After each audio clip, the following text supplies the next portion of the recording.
Hello friends, welcome back to another brand new video. Friends, నేను ఈ రోజు యొక్క వీడియోలో ఒక అఫీషియల్ స్టేట్మెంట్ గురించి అయితే చెప్పబోతున్నాను.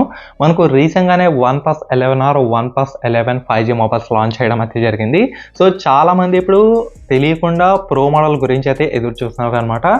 ఫైనలీ మనకు OnePlus నుంచి వచ్చిన స్టేట్మెంట్ ఏంటి ఏం లేదనేది ఈ రోజు యొక్క వీడియోలో తెలుసుకోబోయే కంటే ముందు మన యొక్క వీడియోని ఫస్ట్ టైం చూసిన వాళ్ళు ఛానల్ని సబ్స్క్రైబ్ చేసి లైక్ అయితే చేయండి. OnePlus 11 Pro కావచ్చు, ఈ యొక్క రెండు మొబైల్స్ ఇంకా చచ్చినా రావు.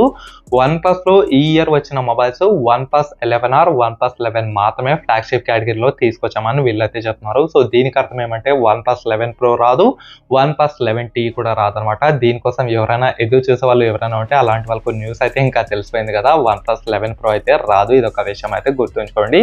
మరి ఇక ప్రో సిరీస్ని రీప్లేస్ చేయడానికి వేరే మొబైల్స్ ఏ వస్తున్నాయి అనేది ఇప్పుడు చాలా మందికి అయితే డౌట్ ఉంటుంది.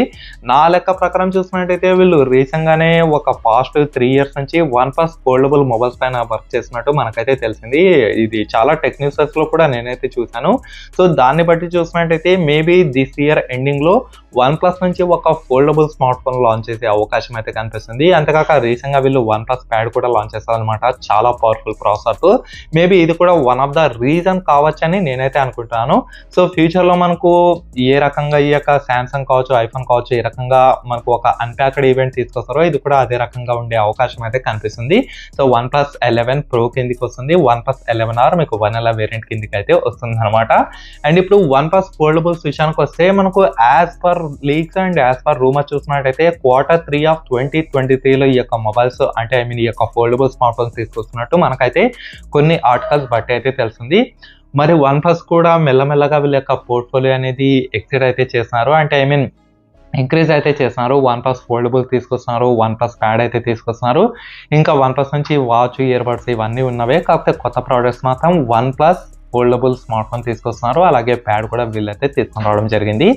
ఇవన్నీ ఈ ఇయర్ ఎండింగ్ లోపల మనకైతే తొందరలో వచ్చే అవకాశం అయితే కనిపిస్తుంది అనమాట. మరి OnePlus ఫోల్డబుల్స్ వస్తే మీరు తీసుకోవడానికి రెడీనా లేదా అనేది ఖచ్చితంగా కామెంట్ అయితే చేయండి. యాజ్ ఆఫ్ నో మనకు ఫోల్డబుల్ మొబైల్స్లో కింగ్ ఏదైనా ఉందా అంటే శాంసంగ్ అనే చెప్పాలి. శాంసంగే మనకు ఫ్లిప్స్ కావచ్చు, ఫోల్డ్స్ కావచ్చు ఎక్కువైతే తీసుకొస్తూ ఉంటుంది. అండ్ మనకి ఇండియాలో కాకుండా అక్కడ ఒప్పోలో చూసినట్టయితే చైనాలో ఒప్పో చాలా ఫోల్డబుల్ ఫోన్స్ అయితే తీసుకొచ్చింది చైనాలో. మనకి ఇండియాలో ఎక్కువ అయితే అమ్ముడుపోవడం లేదు. కేవలం ఏమన్నా ఫ్లిప్స్, ఫోల్డబుల్స్ అమ్ముడుపోతున్నాయి మనకి ఇండియాలో అంటే అవి ఆ యొక్క ఘనత ఒక్క శాంసంగ్కి మాత్రమే దక్కుతుంది. మరి మీరేమంటారు, ఈ యొక్క OnePlus నుంచి ఫోల్డబుల్ స్మార్ట్ ఫోన్ వస్తే తీసుకోవడానికి రెడీగా ఉన్నారా లేదా అనేది ఖచ్చితంగా కింద కామెంట్ సెక్షన్లో కామెంట్ అయితే చేయండి.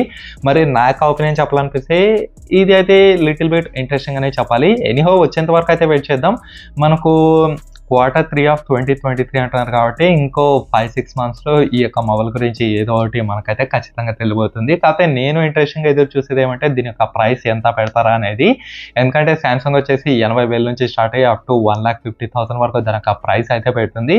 మరి OnePlus ఏ రకంగా ఉంటుంది? OnePlus యాక్చువల్గా బడ్జెట్ రేంజ్ కిల్లర్ కాబట్టి ఇది ఎంతలో 50,000లో ఏమైనా తీసుకొస్తారనేది నేనైతే ఎదురు చూస్తున్నాను.